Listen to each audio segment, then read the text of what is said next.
We might be watching the end of Binance in real time right here because it has finally come to an end with this whole thing going on.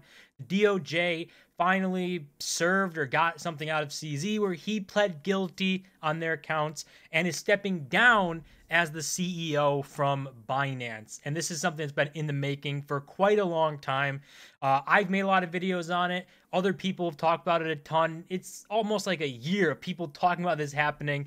And here we are, where it's actually happening, and we might be watching the end of Binance in real time because without CZ, it's not going to be the same business. Whether that's a good thing or a bad thing is yet to be seen, right? But right now, the current state of Binance as the biggest exchange in the world, the most volume and liquidity, probably will come to an end with the different types of things that were put into this deal. Like we can see that this is something breaking the news of Binance stepping down, or CZ stepping down, saying Binance and CEO Zhao to plead guilty to in the U.S. settlement to criminal and civil charges under a deal worked out with the Justice Department. Zhao has agreed to step down as CEO and plead guilty, violating anti-money laundering requirements. And part of the biggest problem that people, or I think the DOJ has found, that is the big thing that violated these money laundering requirements, is that where the money laundering was happening to, because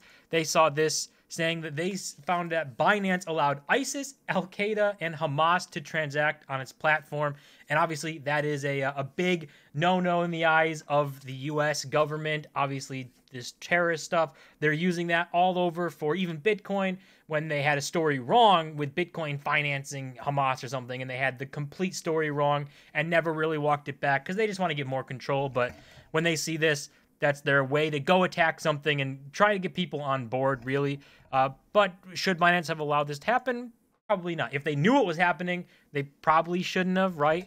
But, you know, that's just something that is one of the catalysts here, is that they found that they're basically financing terrorism, and that's a big no-no. And part of his plea deal is him saying he's paying this 4.3, or Binance is paying this $4.3 billion fine. I think he himself is paying like $100 million to the CFTC or something. So it's just a lot of money being taken from these guys, a lot of fines.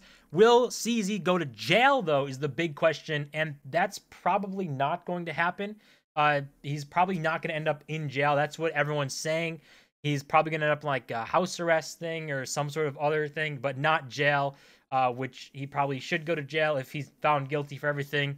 It's a weird situation because it's similar to SBF, but not the same thing in the way that their platforms are running. But SBF blew up people's money and lost regular people's money, but he lost billionaires and rich people's money, which was his big mistake. This guy's just kind of going against the government and not doing things that they don't really like. So he's, you know, kind of getting in trouble for that. But Binance, he's probably did the similar things with their customer funds as FTX, just not caught yet. And that's part of the plea deal, is they're going to be in a monitorship, I think they call it, where they're going to be monitored. And these people are going to look into their books and figure out if they're lying, and if it's all smoke and mirrors, and see what is really going on behind the scenes.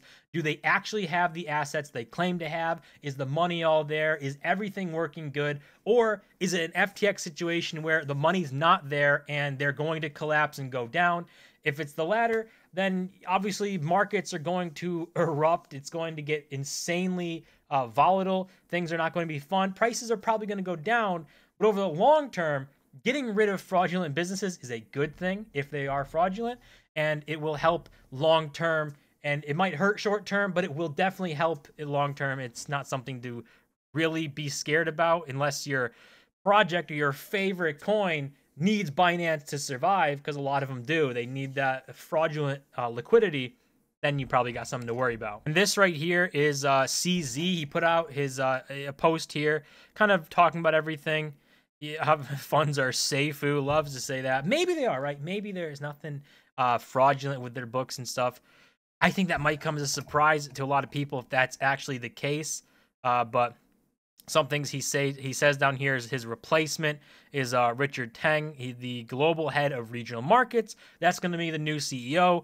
Talks about him being highly qualified leader, all this stuff. He's a great guy. Guess we're going to find out. But ultimately, at the end of the day, Binance without CZ is completely different than Binance with CZ. So, you know, what's going to happen? Who really knows? And as for CZ, in his future endeavors, talking about he's going to be taking a break, some passive investing, being a minority token shareholder in startups, Web3, blockchain, DeFi, all this stuff.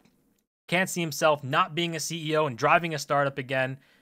You know, I mean, I guess maybe he'll be barred from doing that if this plea deal. Don't really have the exact cases of it. And then another thing he points out here is that he is proud to point out that in our resolutions with the U.S. agencies, they do not allege that Binance misappropriated any user funds and do not allege that Binance engaged in any market manipulation. So I guess that's the good thing coming out of this, right? If they didn't do any of that, it's a better case scenario if, you know, Binance is doing great business and they just were doing shady business, but not really like taking customers' funds and going down the FTX route. You know, maybe everything is great, everything's all in well. Maybe that's the future. Who knows? Time will tell. It doesn't ultimately matter if Binance is here or not, or if they shrink. The biggest thing that's probably going to happen is that Binance as a business gets smaller and is no longer the #1 exchange. It loses its liquidity. There's probably a lot of wash trading going on and they're being monitored. They're not going to allow that. So it's probably going to get this BitMEX treatment where they're going to go from the #1 exchange in the world, the most volume, the most liquidity, the most everything, and just kind of drop down into irrelevancy, not really be a big player in this exchange kind of territory. And we'll see other companies come and take their spot. Coinbase might be able to do it if they have, you know, regulators on their side, and the U.S. isn't going after them because they're a U.S. company and they want everything to come on shore. There's tons of things that could happen. But also at the end of the day, with Binance being taken out of the picture, is the Bitcoin ETF or spot ETF. The approval odds just went through the roof. A lot of people are saying that is a big winner from this. Is Binance taken out of the equation, this ETF put into the equation. Obviously for Bitcoin, that's bullish. Everyone wants the price to rally on this. Could be a massive move up in value for Bitcoin with this coming out. So we'll see how it all plays out. But ultimately, at the end of the day, this seems to be the end of Binance. Watching it in real time, whether it's Binance collapsing as a business altogether and disappearing, or just kind of fading out into irrelevancy and not being the #1 exchange in the world anymore, something is going to happen for Binance, and it's probably not going to be the greatest thing for them. But that's going to do it for this video. As always, don't forget to smash the like button and subscribe, and I'll see you guys in my next video.